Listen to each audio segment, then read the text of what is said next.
Hello, and thanks for joining us for another episode of Confessions and Convictions as to the weekend edition, which is usually stories of great Christians. But as you know, we've had a theme of stories of Jews who became Christians. And, oh, by the way, that's a scary picture, isn't it? Of me close up. Anyhow, why I did that is because we're going to be looking at James Tour's testimony. And some of you don't know he's a Jewish scientist. And, I think it's an interesting testimony. So let me see if I can get to it for you. There it is. Let's see. I got my PhD in the field of organic chemistry, postdoc at Stanford University. Joined the group of a man who was going to win a Nobel Prize in chemistry.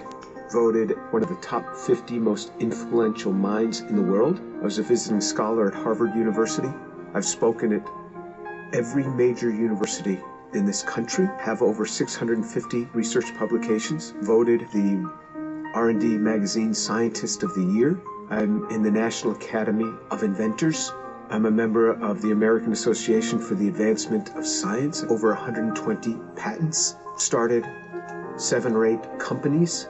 We work in areas that range from medicine to material science to electronics, computer memory, medical devices. We work across a broad range of areas. But more than any of that, what means the most to me is that I'm a Jew who believes that Jesus is the Messiah. I grew up just outside of New York City. I thought everybody was Jewish. I didn't even know that there was anything else. I had no particular interest in that, other than when all my friends were getting bar mitzvahed or bat mitzvahed, and then I would attend, of course, every week. There was never really any excitement for me. I remember once I even tried to talk to a rabbi. He just brushed me off. There was very little explanation for me. I remember when I went to college, I started meeting a number of people that said that they were born-again Christians, which was sort of an odd term. What's born again? What do you mean, born again? One person saw me in the laundry room, and he said, "Do you mind if I give you an illustration of the gospel?" And I remember we sat there, and he actually started to draw a picture. A cliff with a man on one side, and he drew a little man, and then another cliff with God on the other side, and a big chasm in between that he labeled with sin. And I looked at him, I said, "I'm not a sinner. I've never killed anyone. I never robbed the bank. How could I be a sinner?" And he had me read a verse from the Bible. "For all have sinned and fall short of the glory of God." In modern Judaism, we never really talked about sin. I don't remember ever talking about sin in my home. So he turned to another passage. Jesus said, "I say to you that everyone who looks upon a woman with lust for her has already committed adultery with her in his heart." Pow! I felt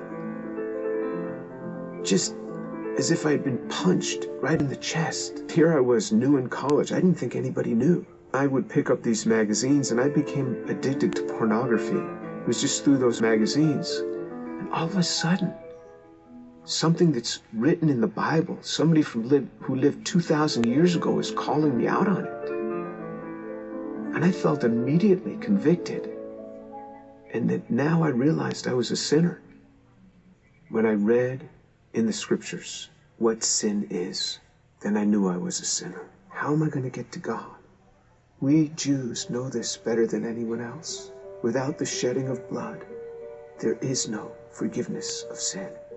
This description in Isaiah 53 of how he will bear upon himself my sin, the things that I had done, and this was him.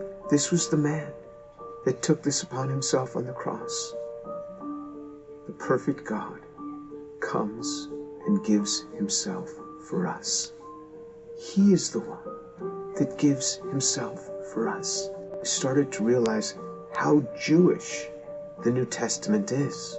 This book is so Jewish. The New Testament is so Jewish. It's all around Jewish people. And then On November 7th, 1977, I was all alone in my room. The realization that Yeshua is the one who died on the cross. And I said, Lord, I am a sinner. Please forgive me. Come into my life. And then all of a sudden, someone was in my room. And I opened my eyes. I was on my knees. I opened my eyes. Who was in my room? That man, Jesus Christ, stood in my room. This amazing sense of God. Jesus was in my room, and I wasn't scared. All I started doing was just weeping. The presence was so glorious because he was there in my room on that day. And I didn't want to get up. And this amazing sense of forgiveness just started to come upon me. That was him. Finally, I got up. I didn't know what to do. I didn't know who to tell. Here's this Jewish kid from New York City. What am I going to say? My cousins were shocked. How could you do that? You're Jewish. Telling my mother how I had invited Jesus into my life. She didn't say much. She was weeping. She told my father they weren't happy at all. And she said, I don't blame them for killing Jesus after the things that he said. Who is he to come against these religious leaders that have dedicated their lives to helping people and to tell them that they are whitewashed tombs?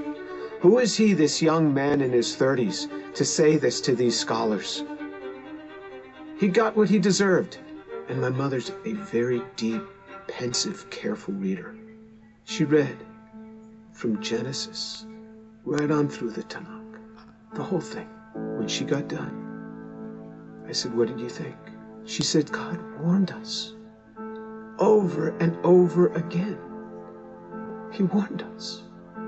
When my daughter was about 15, my mother and father came to visit us. At one point, my mother went into her room for several hours. She came out. She said, quite a young girl you have. She talked to me for a long time. She started reading the Bible again, both the Old and the New Testament. One day, not long after that, she called me on the phone at the age of 72. She said, Jimmy, you wouldn't believe what happened. I said, what happened? She said, I was just reading. And it hit me. It hit me. The way he gave his life. I believe it now. Jesus is the Son of God.